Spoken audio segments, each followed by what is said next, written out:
Good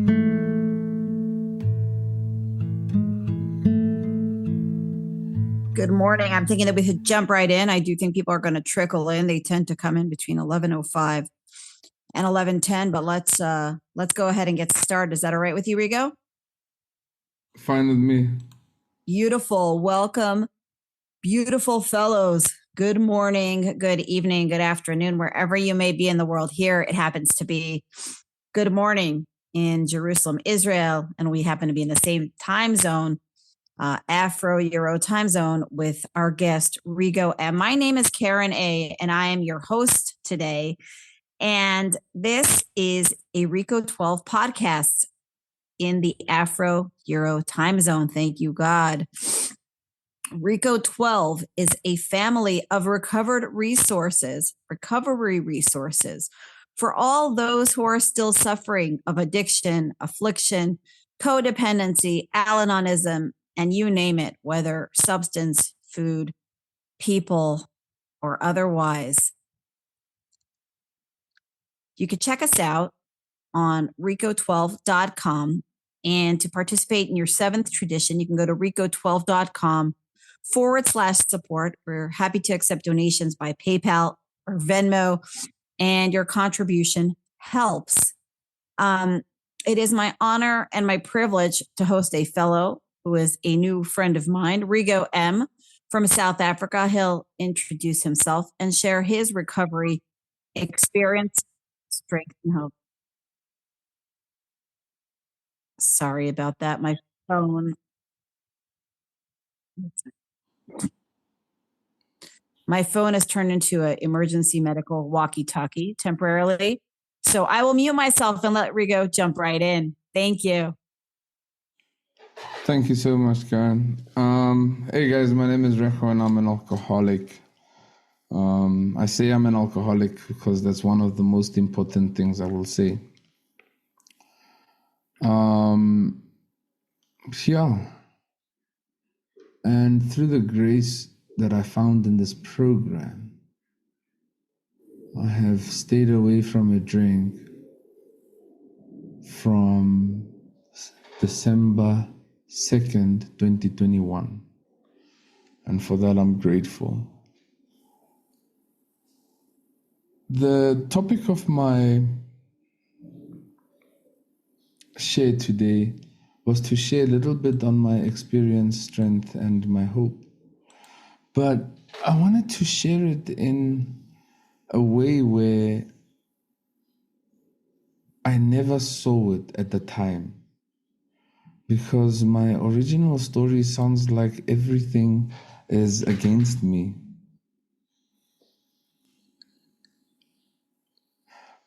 No worries. And I never understood.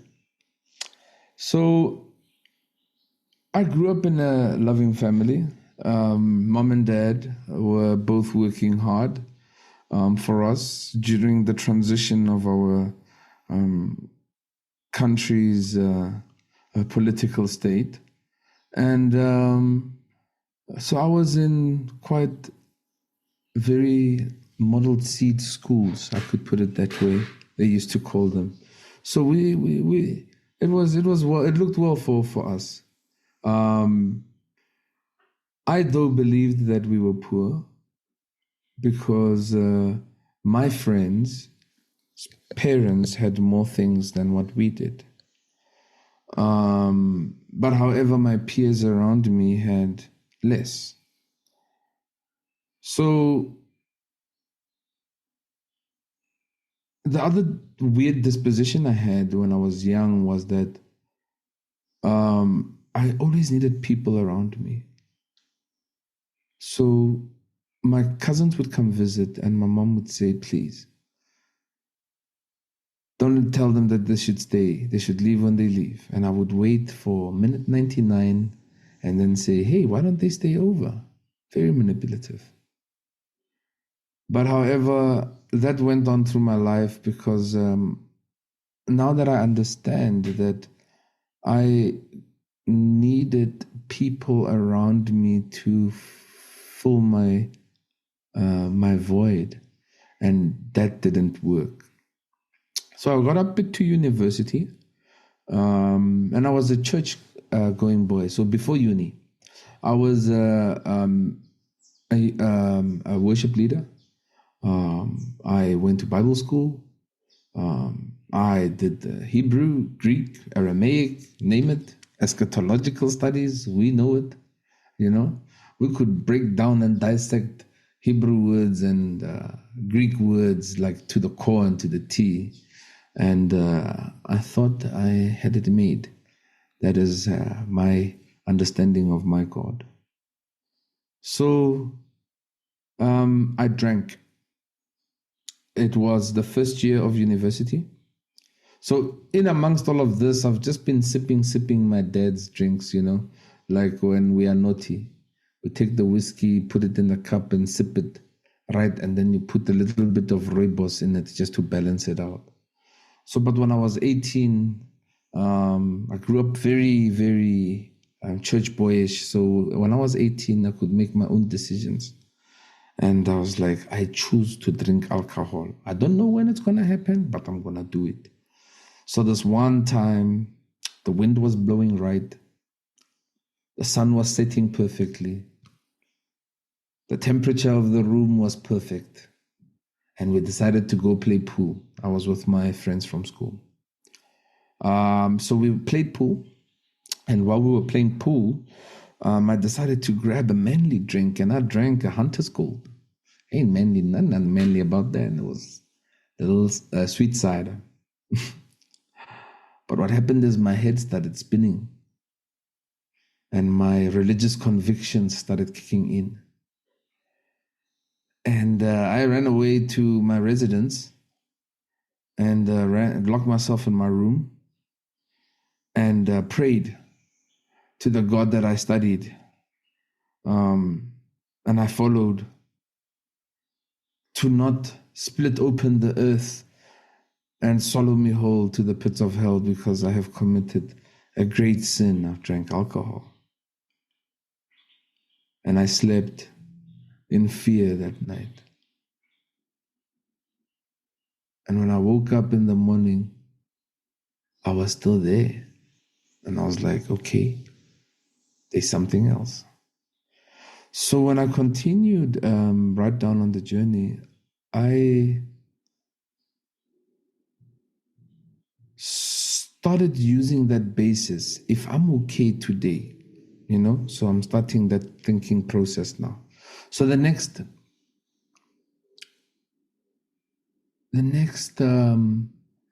Saturday, we went and played pool again. And this time I had my Hunter's Gold and I added tequila in it. My goodness. When that tequila started warming my body up on the inside, everyone around me started high-fiving me. Everybody wanted to hear my story because I was talking a lot and everybody seemed like they were so interested in me. My life changed. The third time I went and drank, and this time I didn't go back to res and cry myself to sleep and wish that my creator will not swallow me, you know.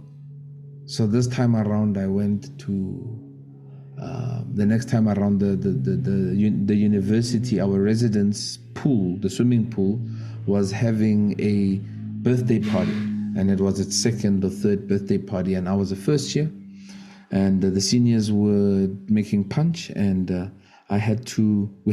So they said, Reco, can you bring me a punch? And so this one senior said, Reco, can you bring me 2 punch, please? And I brought 2.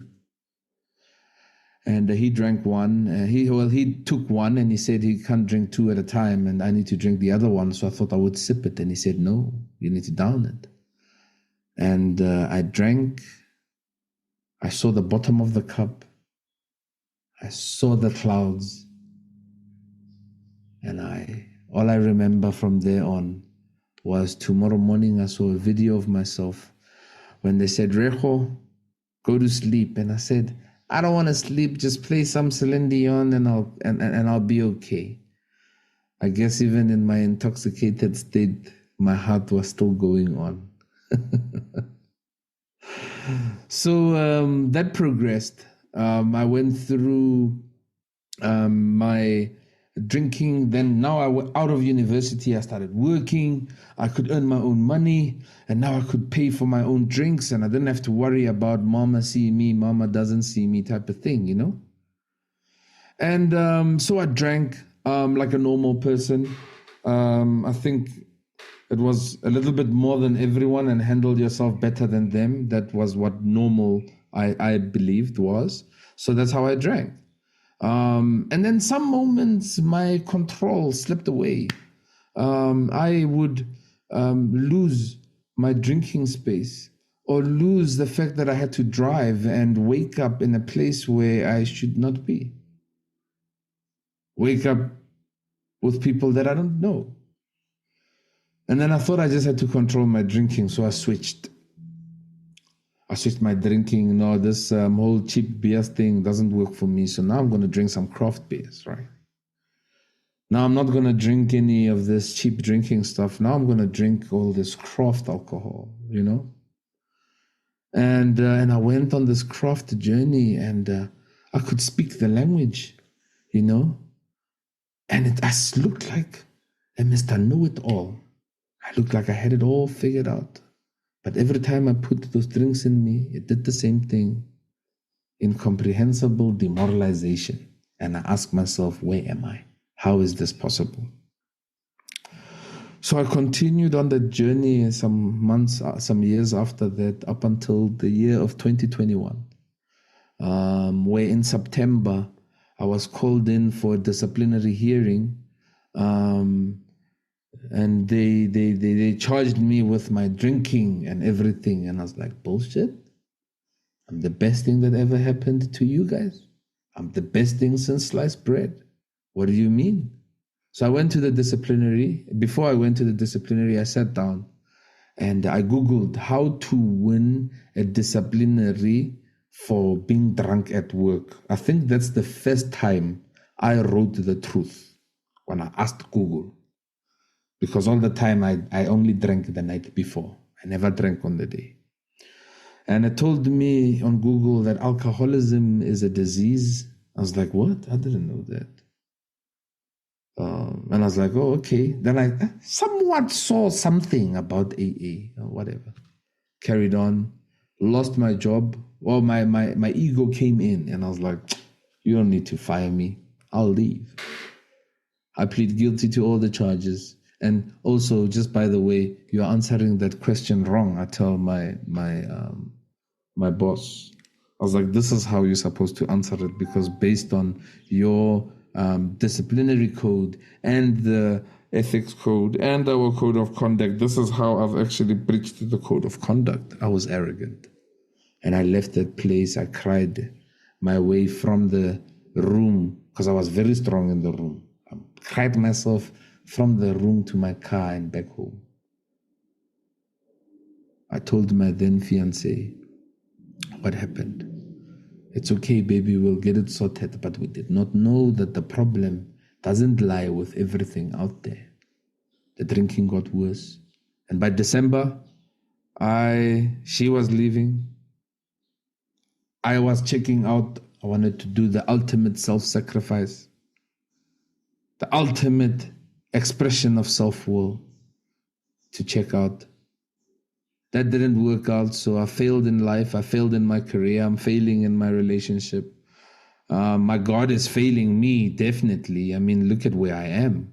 It has nothing to do with me. It's everything to do with everyone out there. Then I made a phone call to a friend and I said, I need help. And he said, there's this maintenance program called AA. And at that moment, I was like, oh, okay. So my idea of AA was like, when I bring in my car, we're going to service it quickly, do a diagnostic, and then send it out, you know? So I came in here thinking that I'm going to get this elusive golden certificate. So I memorized the book. I read some stuff. I can quote literature, use very nice things, to make it sound amazing. But yet I did not change. So I'll tell you the story about that. So I got into AA on the 2nd of December. I made a phone call and an old man said, 1 is too many and 1,000 is never enough. I was like, man, you don't know me, But anyway, it was the first time I heard something like that. It was profound. I think that was my first personality change. Then I got into these rooms, and then you guys, I didn't come in here as an alcoholic. I came in here just as a normal drunk. I just fucked up my life. I just needed to, rest my nerves and I'll be okay. No, it wasn't that. When I came in here and realized that you guys are telling me that if I cannot control my drinking, and I obsess about not having a drink, and when I don't drink, it gets worse, I'm probably alcoholic. I was like, bullshit, not me.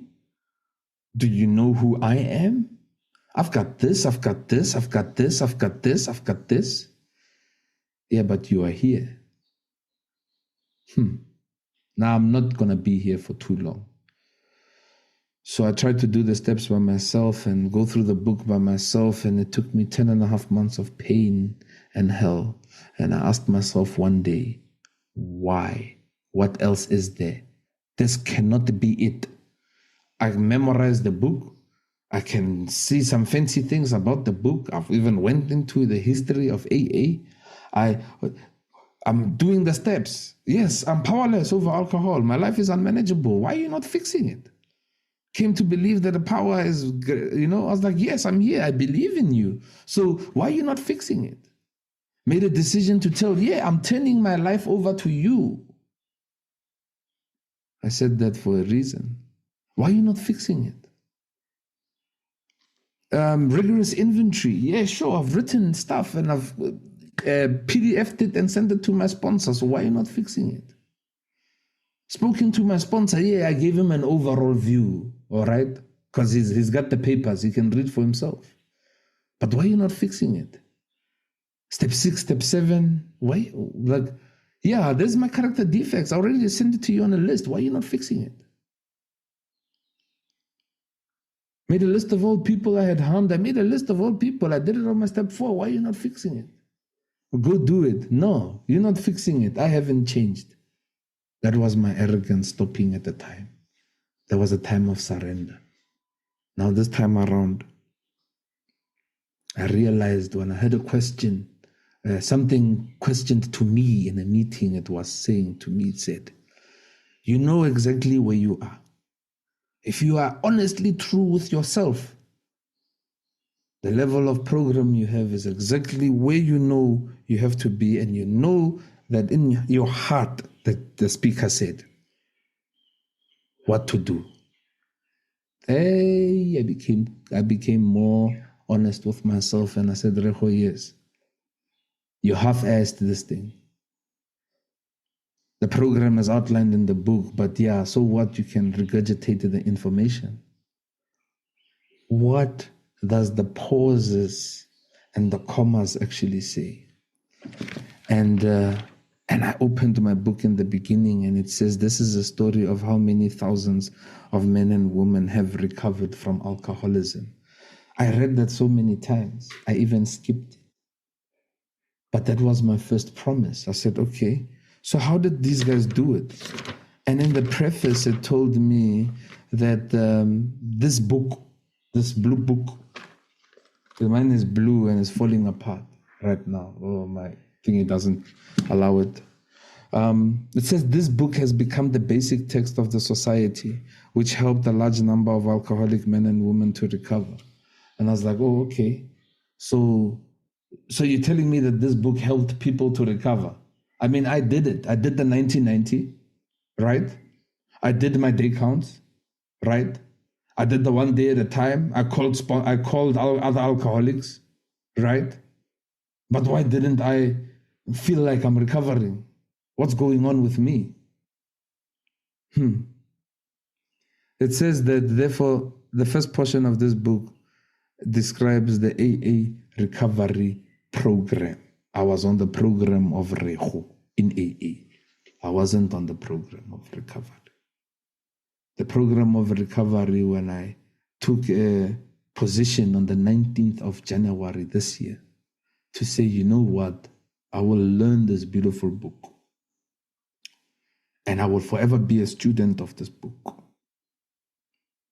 And what else can I give after I've learned, because I don't want to be great. I just want to be part of. I just want to be part of the greater scheme. And how am I going to do that? So I started paging through this book with another fellow. It's crazy because at the time when I needed somebody to walk this road with, she called me and she says, I don't know why I'm calling you, as like it does not matter. You need program, I need program. There's the book. Let us go read it.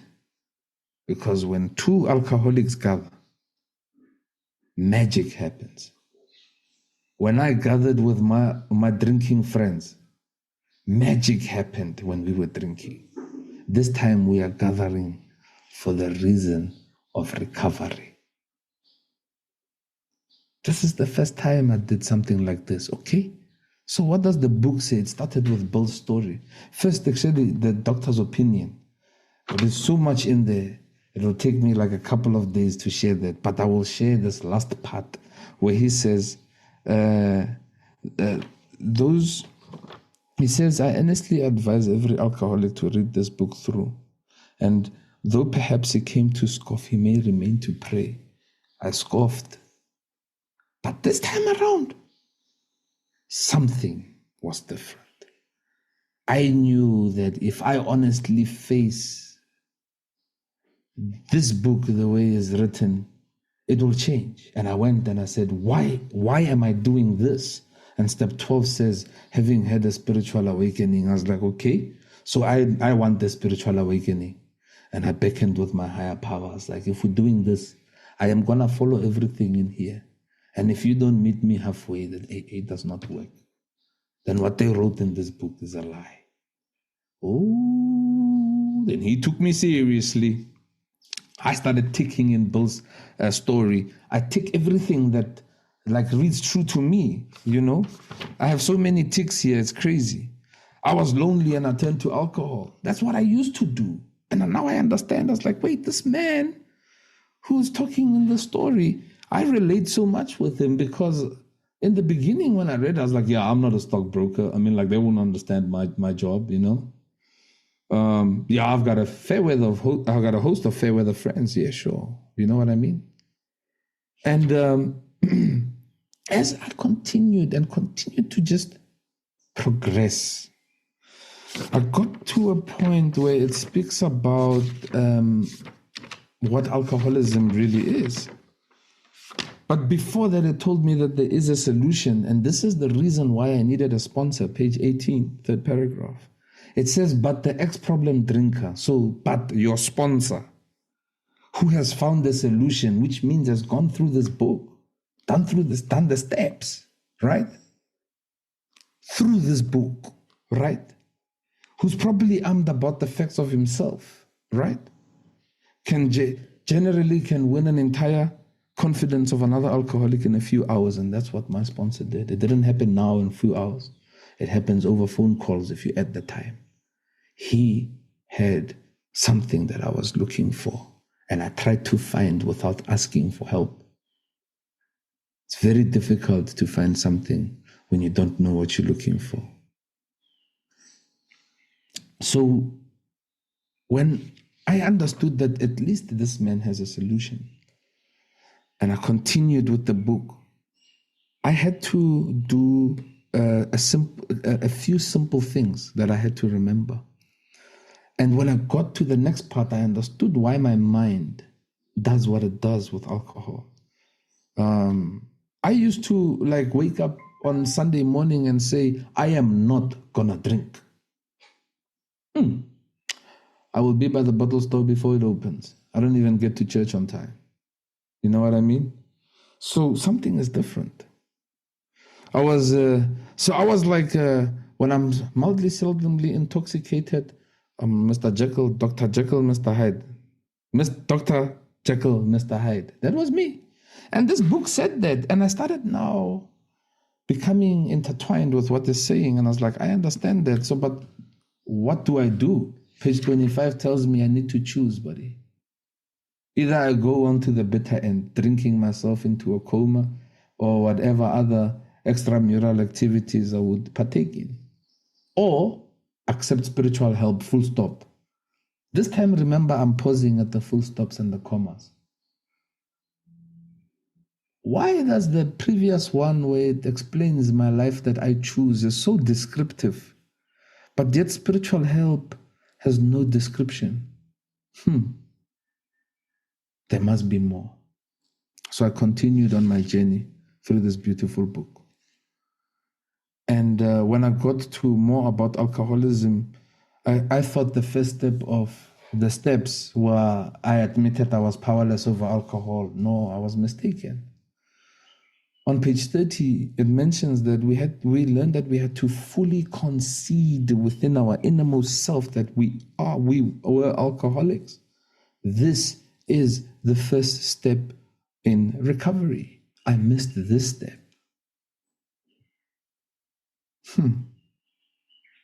What a shame it would have been if I was building a beautiful building and forgot the foundation.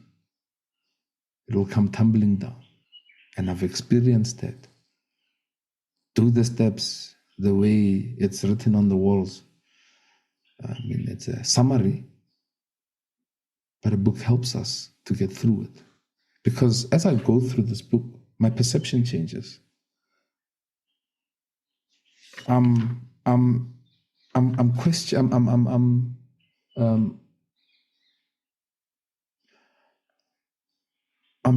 questioned by certain facts about myself, that I am the only one who can question those things about me. And I'm the only one who can speak the truth to myself about me. And I'm the only one who can express that truth on a piece of paper. No one else can express that beyond myself. And that is my last will, my last power, my last use of my own will before it changes. When I got to We Agnostics, I thought, now you're chapter 3, chapter 4, step 4. No. I had to now look at what I think about this God of mine. So I had all this whole idea about this God, but still wasn't doing much for me. Then the book says, how about I do 3 simple steps? Why don't you lay aside prejudices, Reco? Okay. What do you mean by that? Your thoughts, your ideas, how you grew up and what you think is right and what's wrong and everything. Hey, difficult, but I gotta do it. So I write down what my prejudices are and I become real with it. And then it says I need to get this willingness. And willingness always sings true to page 317. When I'm willing to do the right thing, I am surmounted with a peace that I cannot even master. You know what I mean? But if I'm unwilling, I'm not going to get into acceptance and I'm not going to move. And then the third thing it asked me to do is to have my own conception of God. Hey, much to my relief, we discovered that we do not need another's conception because I didn't want to come to another church. I needed a solution. And this book says powerlessness. It says lack of power was my dilemma. We had to find the power by which we could live, and it had to be a power greater than ourselves. And then the shortest sentence in the big book, obviously. There's 2. The other one, find it. And so if I don't have power, and I'm going through this book and I'm understanding the hopelessness that I have in trying to beat it by myself, understanding that I've tried everything to try and beat it by myself and it still didn't work. If I lay aside prejudices that I think I got it covered, if I lay aside my prejudices to think that, God only helps those who help themselves, maybe I can start to make a beginning. And that's what the book says. I make a beginning. And when I make a beginning now, it says it's all that we needed to start. That at the start, this was all we needed to commence the spiritual growth. Page 68, perhaps there is a better way. They believed so. So I'm finding it. So I get into my next chapter, and as I read, it gives me a summary of what they have done. That really have they seen a person who has failed, who followed their path. What is their path? It's the path of following the steps as laid out in this big book. They didn't have the big book at then. And they only had 6 steps. But our path now, once this volume has been completed, is to do the work from page 1 to page 164. Actually, from the preface, from the title. When you get into it, I mean, you even look at the hardcover. I'm just being over dramatic there. But anyway. So at this time when I changed and I found this God, my conception of God, now I can no longer look at the program and say, I don't believe in this God and this God and this God. No, because no, from now on, it's my God. My conception. However inadequate, it was enough for me to make my beginning. So with my new God, I walk now into the next phase of this. And that's when now I need to humbly offer myself to my higher power. Ish. Okay. But it's my God now. So my characteristics of my God, my one is funny. Like it's very sarcastic as well because my humor is very sarcastic. So, but I get it. That's for me is love. Well, from him, not from everyone else out there because, it might have some other plans. But anyway, as I continued and they gave me a little summary, at this point is the crux where I need to make, if I quit playing God, everyone says turn your life over. No, there's no turning your life over. It's making a decision. That's what the book says. I need to make a decision now. I'm not turning anything over. I'm making a decision to say I am committing to the remainder of this book in order for me to get a spiritual experience. When I sincerely took such a position, 63 on top, all sorts of remarkable things followed. I had a new employer. Being all powerful, he began to provide what I needed if I kept close to him and performed his work well. Established on such a footing, I became less and less interested in myself and my little plans, my designs. More and more I became interested in seeing what I could contribute to this life. Here's the promise. As I felt new power flow in, as I enjoyed peace of mind, as I discovered I could face life successfully, as I became conscious of his presence, I began to lose my fear of today, tomorrow, and hereafter. I was reborn. Ooh, we need to be reborn for the next step. So when I moved on to the next one, is that page, the 4th step that everyone freaks out about? No. I'm writing inventory of a dead man. I died previously now, right? The old man is dead. Now I got a new employer. I'm a new man. I'm a new agent. I got new things now.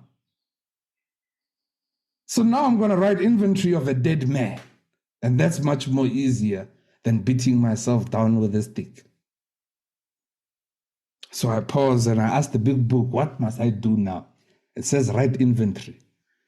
I have a story of inventory, how, when you go on holiday and you look at your bag and you know that you have to have a couple of things in there. When you do your mind check quickly, you look at your bag and you're like, oh, okay, I've got those shoes that I have from 1962 that I bought on this day and that day and this day and this day and this day. I've worn it on these occasions and everything. Check, I've got that shoe. Okay, my next shoe. This shoe was bought in 2003 and did blah, blah, blah, blah, blah, blah, blah, blah, blah, blah, blah, blah. I doubt that's how we check inventory when we pack our bags when we're going home. When we're going on holiday, we don't pack our bags like that. How do we take inventory? Lists. We take lists. Damn. No, Reco, you're bringing these new things up. Don't worry, my big book, they add new things every night when I sleep. When I wake up, hey, new stuff in there. So the book says, okay, when do I do my step 4? It says at once. Wait. I need to wait 6 months. No. Next we launch. Okay. And then when do we do this? At once. Okay, what do we do? We're making a list. We're going to write about stuff of this dead guy, right? So it says, okay, resentments are the number one offender. They kill all of us out of its stem. Very important, because a stem has branches. Branches bear fruit. There's a seed that we need to find. How do I find that? Resentments, okay. So the book tells me that when the spiritual malady is overcome, which means this resentment's been killing me, I will strengthen out mentally and physically. So in dealing with resentments, what do I do? We set them on paper. Okay, pause. Is that a full stop? Yes, it is. So let me run quickly and go get a piece of paper. Come back and sit down. Obviously, when you set something on paper, you need a pen. So bring that too. What do? We listed people. Cool. One column, people. What am I listing there? Just people. Oh. No, that's strange. I'm going to list a story. When I was young in 2000 and what I'm going to happen is this and this. No. Hold up. The instructions are clear as day. Just list the people. So I list people. I list names. Piti, Sunny, John, Peter. Okay. Which type of people am I listing though? Because further on it says I listed those whom we were angry with. So those who've made me angry. And is there anything else that's said after that? Nope, full stop. Oh, whoa, I can do that. So I sit on the side.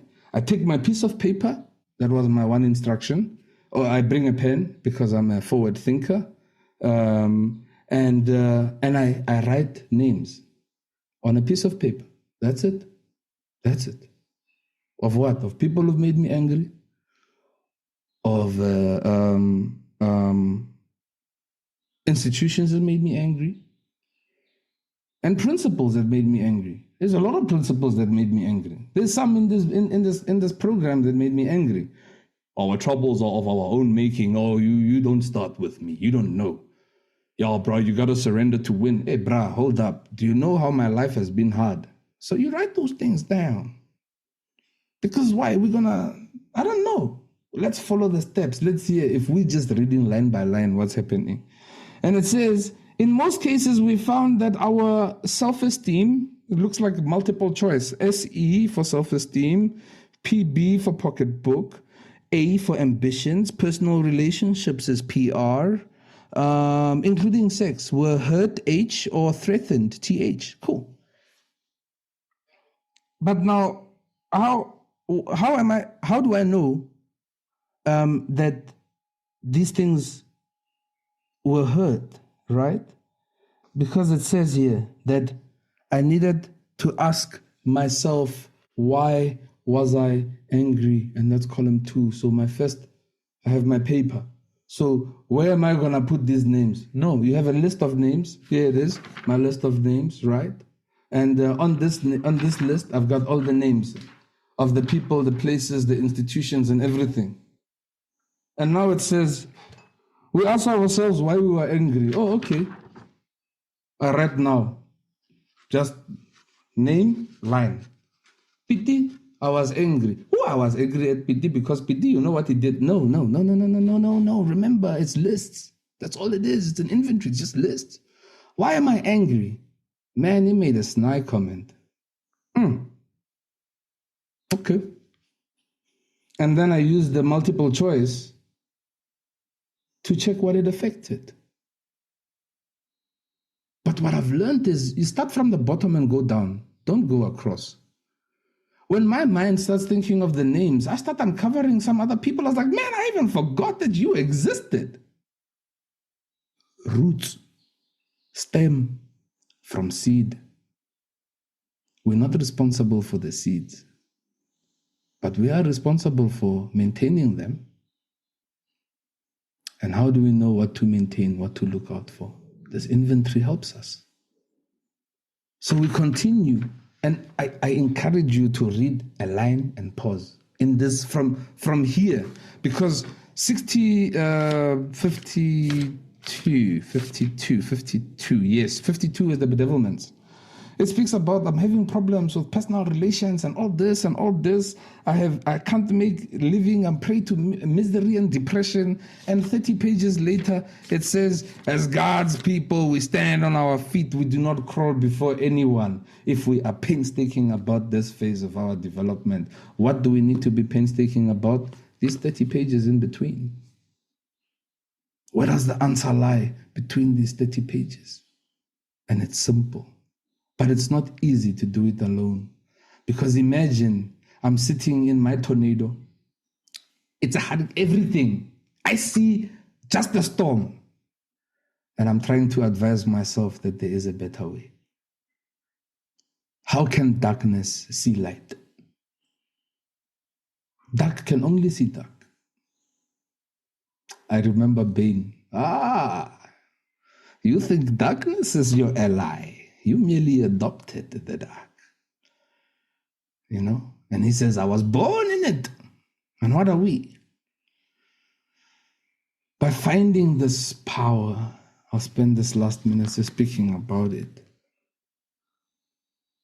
By finding this power in this program, by finding a God,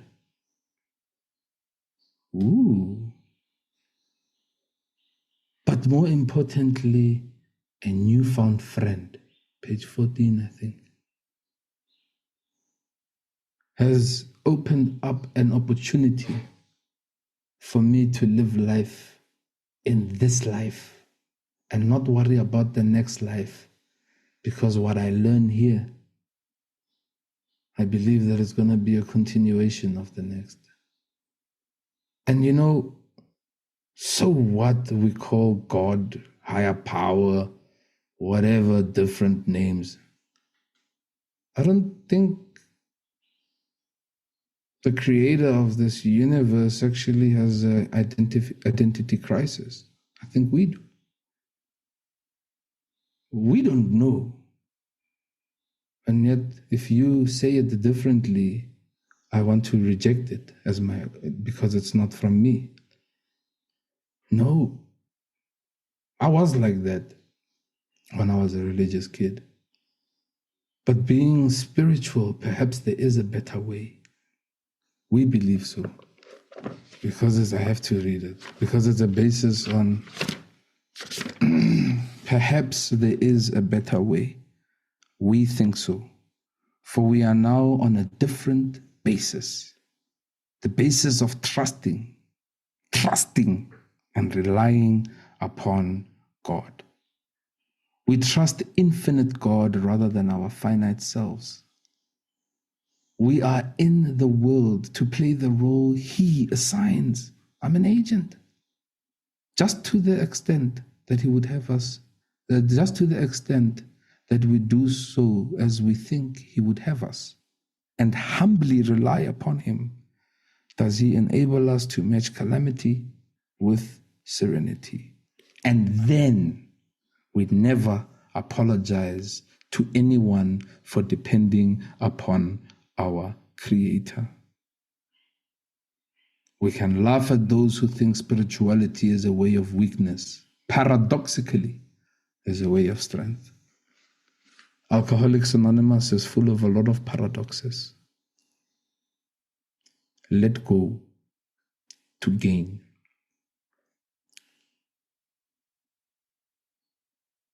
pick up, to loosen, if I pick up the actions, I loosen the weight. It's also weird. But my one that I'll close with is the 12 and 12, page 125. And it says something magical about the 12th step, and this is the deal here. This is what we are looking for. It says, still more wonderful is the feeling that we do not have to be specially distinguished amongst our fellows in order to be useful or profoundly happy. Not many of us can be leaders of prominence, nor do we wish to be. Service gladly rendered, obligations squarely met, troubles well accepted or solved with God's help, the knowledge that at home and at the world outside, we are partners in a common effort, the well understood fact that in God's sight all human beings are important, the proof that love freely given surely brings a full return, the certainty that we are no longer isolated and alone in self-constructed prisons, the surety that we need no longer be square pegs in round holes, but can fit and belong in God's scheme of things. These are the permanent and legitimate satisfactions of right living, for which no amount of pomp and circumstance, no heap of material possession could possibly be substitute. True ambition is not what we thought it was. True ambition is a deep desire to live usefully and walk humbly under the grace of God. And as we continue with our days today and with our journey in recovery, I had a call to action once that said, if I look at the truth within myself, where am I really? And I'm going to leave you guys with a piece of the Great Spirit prayer, which says, I seek strength, not to be greater than my brother, but to fight my greatest enemy, myself. Make me always ready to come to you with clean hands and straight eyes. So when life fades as the fading sunset, my spirit may come to you without shame. Thank you.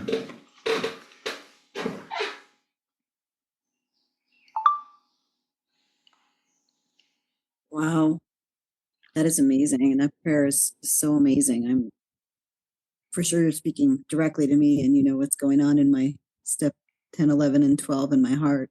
And I'm sure everyone else feels that way. Reho, can we do a few questions? Would that be all right with you? That's usually amazing. That'll be perfect. Or commented on it in the chat. And I also related that when I wake up, there's, you know, a few more magical passages in the big book. And certainly throughout the day, several new ones pop into my head. So we're reborn, right? And most of us here in the Reco12 family, we're long timers, right? We're having to take this step 3 prayer daily and often. And we don't have necessarily the buzz of the newcomer who's, you know, seeing the world with pink glasses for the first time. Talk to me about when you're not reborn, but when you're re-dead. When you have a bad moment, a bad day, when you pick up self-will, when you, gosh, there's so much you said that I loved, you know. When yourself, that greatest enemy, is starting up with you and, you know, pinning you down to the mat and getting you to all angles. Can you share about that? Maybe you don't have bad days. Bad days. Ooh, bad days are always there. You know, the one big thing, Karen, that I learned is just to find balance. If Mickey Bush said it, pause, postpone action until serenity enters. Most of my troubles are all my troubles are of my own making. So if I can pause before I act, I have that moment where instead the morning prayer upon awakening says we relax and take it easy. So if I pause, I'm able to relax and take it easy. And that is the most important thing, because I'm in Alki. So already today, for instance,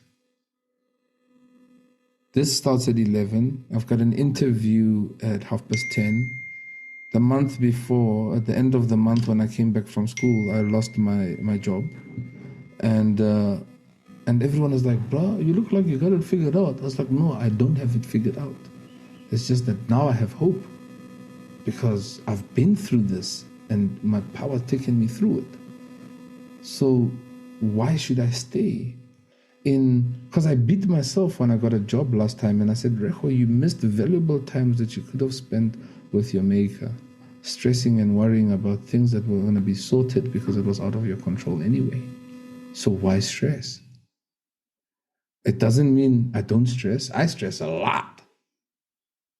But I'm now able to see it and say, hey, dude, self-will. And I tell a joke to my higher power, and he tells the joke back, and we laugh. Because it's funny when I make plans. And I can run it past him and be like, hey, what do you think of this? And he normally says, okay. So is this the right thing or the wrong thing to do? It looks nice. I mean, that's how my higher power speaks to me. It never says, get up, do 2 backflips, and stop, drop, and roll. No. I mean, when I wake up in the morning, because I'm his agent, he doesn't give me cliff notes.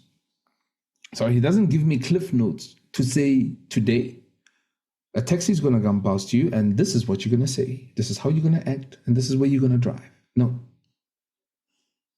I don't have the script. So I should be comfortable with not knowing the script. The moment I know the script, I am going to rearrange everything around me to work in the way that it shouldn't. And the most important thing is that I'm just the actor. If I'm the guy who's supposed to sweep the floor, let me sweep the floor and let me be good at it. I don't know if you've actually tried to use a butter knife to take a screw out. It's quite frustrating because the butter knife is not created for that. But however, if you take a screwdriver and try to butter bread, that's also not going to work. So we've been created for something magical. But how do we find it? Page 55. Anywhere else to search for it. Deep within yourself. That's it. That's where he hid it. That's where he or she, that's where our higher power hid it. If you want to know the meaning of life, he hid it right there. If you want to know why, if I wanted to know all of these things that I went on retreats, self-help books and all this, and he hid it all inside of me. There is a condition in the big book that I think we overlook a lot. And that's in the step 3. So if this is the foundational step, there's a condition that we miss. And it's not that, no, God is not going to do that for you. No. It's just that it says here, where's that if? If we kept close to him, step 11, and performed his work well, step 12. This book is littered with step 10, 11, 12, 10, 11, 12. It's like we're doing a healing waltz, because as we walk in the program, we heal. We heal us, that heals others. People around you start saying, I feel so much better when I've spoken to you. So that's why when I hold on everything and I don't speak to anyone else out there, I am overwhelmed with the grace. And I think that's why I feel a little bit ashamed or something. And that's why I start beating myself. Because how can I sit with this answer And for instance, quickly, just popped into my mind. Bill Dodson, alcoholic number three. He said something to Henrietta, and I underlined it. He said, Henrietta, the Lord has been so wonderful to me, curing me of this terrible disease that I just want to keep talking about it and telling people. I thought, yes, it is attraction. It's not promotion. But those who are already attracted and have come to the meeting, why am I too busy with my group of people? Who's going to help that newcomer? Who's going to tell that person? Someone told me that you're a good man when I walked in the door. Who's going to tell it to that guy? Because at the time I didn't believe it. I cried. But as time progressed, I could. So who's going to start questioning those delusions that we walk in with? If not us, armed with the facts about ourselves, with a spiritual experience. And I mean, it's not just what you feel, it's what you see. It's what's everything around you, how nature responds to you. I've got plants, indoor plants, over 200 of them. When I was spiritually sick, I lost a lot of plants. And I realized, and I went back to basics. Now I'm making cuttings of plants. My plants are thriving now. And it's not the season. Plants know, just like nature knows. We are the only ones who struggles to understand. And that's why we need the 12 steps. You know, I'll just share this quickly as well. Carbon has 12 atoms. It takes 12 steps to break us into a usable form. And we're all carbon. You know? So why not break the bonds that bind us to this world because we are carbon. So if I start with my step one, I start breaking those carbon bonds. And they're very tight bonds. I mean, they're bonds that make diamonds. So what does it mean if we are able to break up our carbon strands? I believe then we will sparkle like stars. Amazing. So moved by you. I have another question. For the long timer, we know the big book says that Bill struggled with joblessness, depression. He wasn't necessarily honky-dory, though. Thankfully, he was living in 10, 11, and 12. Can you share something personal, experience, strength, and hope when you lost your faith in God, or maybe I hope for you it hasn't happened, but I'm finding lately, 10 years in the program, active working with others, active sponsoring women, thank God, around the globe is the bright spot of my life. That like, I thought my problem was step 3 as a fellow, and I realized my problem was step 2. That I didn't come to believe today. I don't really believe that God can restore me. Step 3 is not my problem. I haven't even graduated to there, show off that I am, and can you talk about that when you lose faith, when you feel, when you're not feeling he's a good friend, when you're feeling that he's the one who rejected you in the popular club at school, or, broke you on the assembly line, or whatever metaphor you want to go for there. Yeah. Self-pity. The self-pity stuff. Yeah, you know, I like saying, because I used to be the guy to say, but you don't know, because I was the one who only knew.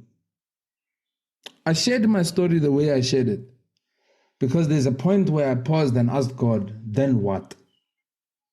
I am fasting. I've done 40 days, Daniel's fast. I've done 21 days. I've done 10 days. Then what? There's a story in the Carpenter's book where a swindler didn't want to let go before he was given his promise. Then there's another piece where it says, having done all to stand, stand therefore. I used to say these things, but I never understood them. When I start building an idea of how I want things to run, I am normally just so a lot of where I am is, if I have, and I learned this from a gentleman in the program. I listened to the story so many times that I say it to myself as my life progresses. The story of the Chinese farmer. The Chinese farmer lived on a valley. He only owned a horse. And the landmaster allowed him to work the land, the piece of land that he had. He lost his horse, ran away. The people of the valley came to him and said, "You've lost everything. Now what?" He said, "Well, isn't it sad that you've lost everything? Now what?" He said, "I don't know if it's sad. I don't know if it's good. All I know is that we carry on." And while he was working in the field, some weeks after that, his horse came back with 5 other wild horses, and the people of the valley came back to him and said, "Whoa, my, you're now the richest man in the valley. How does it feel? Aren't you happy that you've had?" He said, "I don't really know if I'm happy. I don't even know if I'm sad. All I know is that we carry on." Soon after that, he was thrown off, that the young man was thrown off the horse and broke his back and his leg while he was trying to break in one of the wild horses. And the people of the valley came back to him and said, "Oh, isn't it sad what happened to your son? Ah, look at him now, he's a cripple." And the old farmer said, "I don't know if it's sad. I don't know if it's good. All I know is that we carry on." And what happened soon after that, the Chinese army came and took the sons of the families to go fight in a war that they would never return. And at that moment, the old man knew that what he knows is that he does not know. It sits with me, that story, because I think the greatest form of enlightenment is not knowing. I would say to, as you mentioned, to someone who's been in the program long and stuff, I was like, when I lose my first love, my ex-fiance was the worst person I've ever seen. When I lose the truth, when I lose the core, and if our program is bound on step 3, because the archway in architecture, you have that one arch on the one side and the other arch, and there's a keystone that affixes both the arches in place so they don't move in or move out. It's almost like they fall into one another right at that key place. So I sometimes hear, and I say this with the utmost of respect, I sometimes hear people say, "I have this God thing," but there isn't the God thing if you have created it. So sometimes I thought I'm being rejected in spaces, but I'm being protected, so my perception has to change. The one thing that I know is consistent is those quiet moments in the Spirit, those quiet moments with God, those moments that you sit by and say, "We will meet on this day," because my higher power is serious about time. If you set up a meeting there, he will be there, whether I show up or not. And some days I wake up in the morning and I don't meditate every single morning.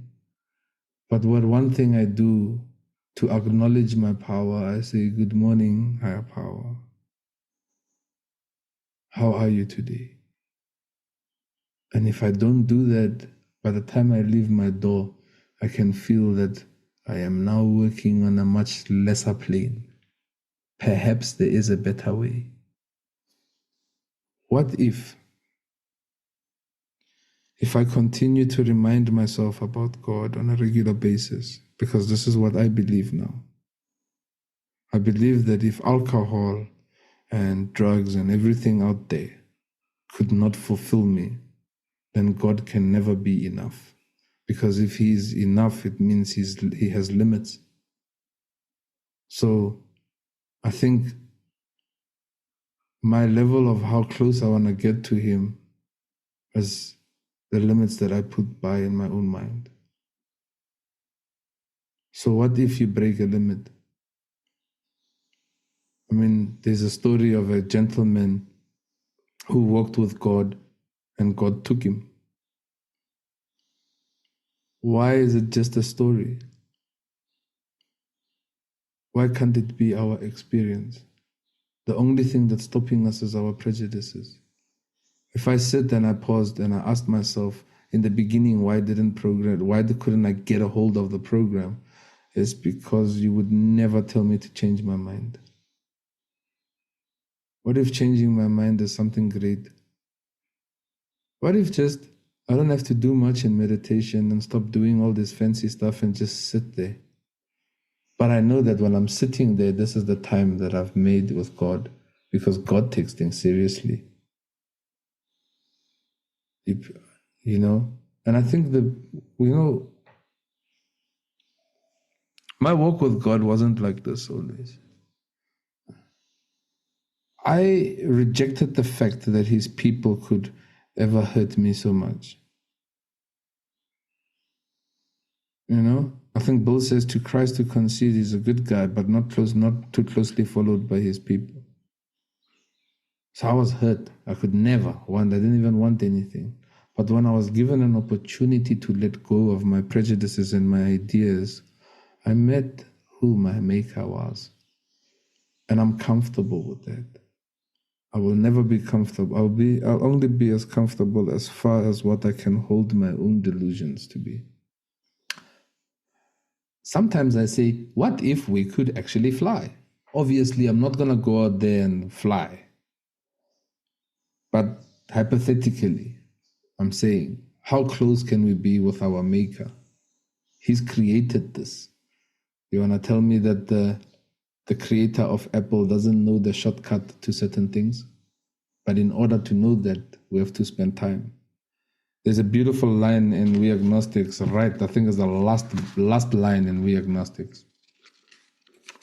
It says, when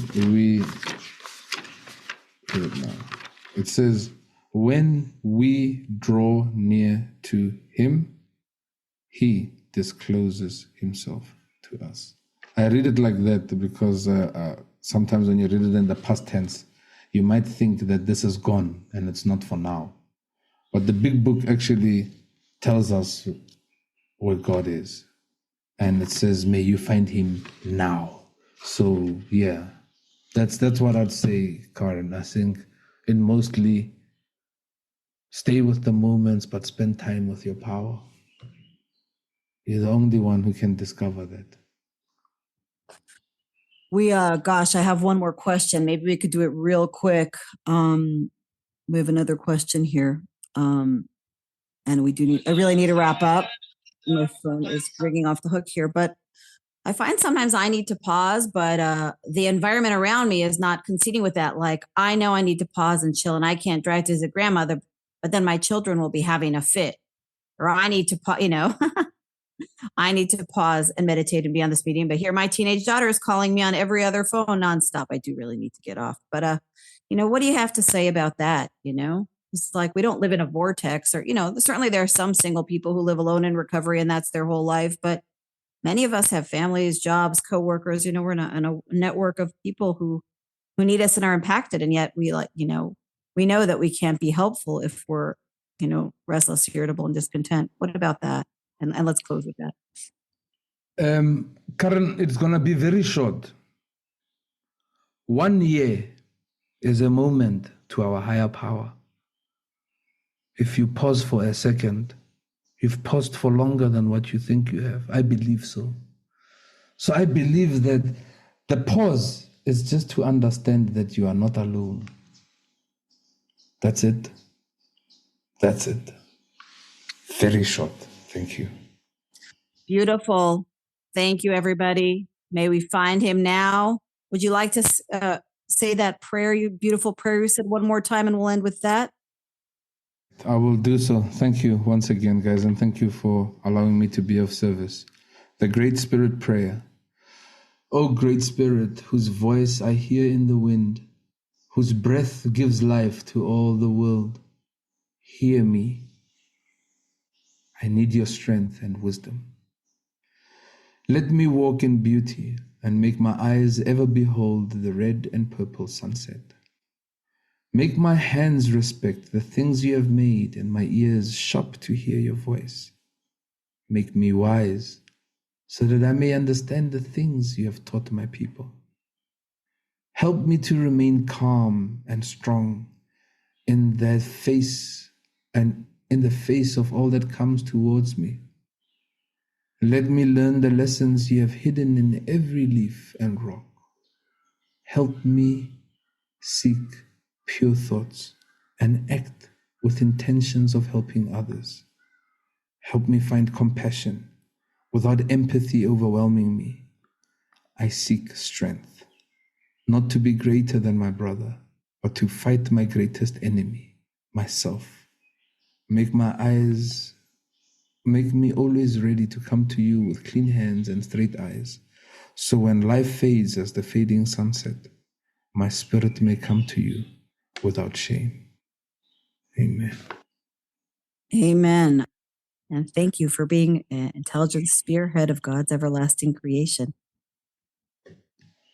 Thank you so much. Thank you so much. It's been a pleasure and an honor to be here.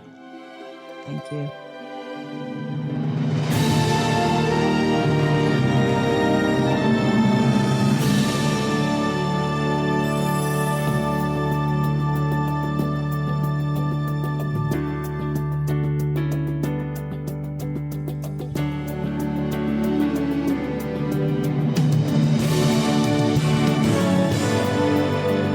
Standing still a moment, carving out this time, reflecting on the landscape of this life of mine. Peaks too high to conquer, streams too wide to cross, troughs too deep to walk through without incurring loss. Yet here I am, still standing tall, despite the rough terrain. One like me survived the storms and walked through wind and rain. Still standing, I will fight the good fight, still searching for glimmers of light, feet still on the ground. I can still be found, standing still.